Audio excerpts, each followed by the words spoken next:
The joint European and Russian ExoMars 2016 mission launched on a Proton rocket from Baikonur in Kazakhstan on the 14th of March.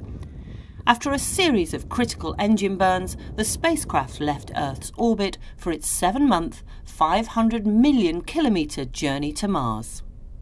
The spacecraft consists of 2 modules, the Trace Gas Orbiter and Schiaparelli Lander, designed to demonstrate technologies for entry, descent and landing.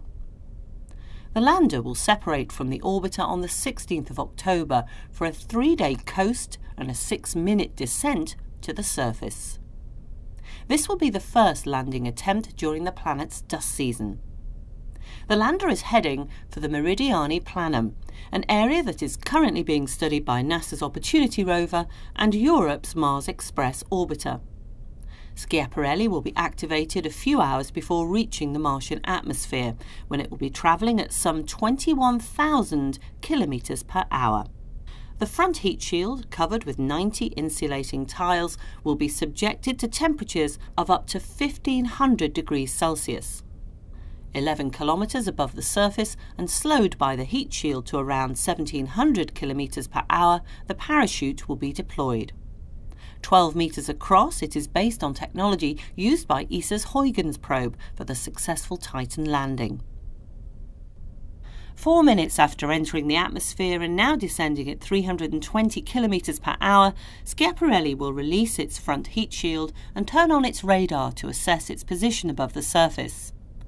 Just over a minute later, after jettisoning the parachute and rear heat shield, the module will activate its thrusters, slowing down to less than 7 kilometres per hour.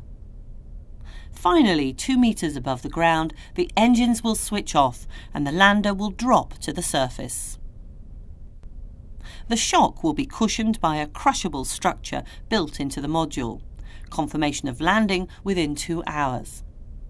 Once on the ground, because it's powered by batteries, the probe has only a few days until around October the 23rd to complete its science mission.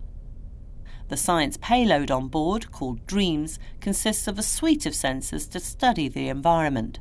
It will measure the wind speed and direction, humidity, pressure and temperature, as well as the transparency of the atmosphere and atmospheric electric fields.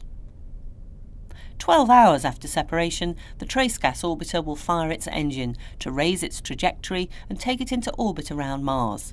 Otherwise, it would crash into the surface. This critical burn will last about 134 minutes. The orbiter can then begin its own science mission to study the Martian atmosphere.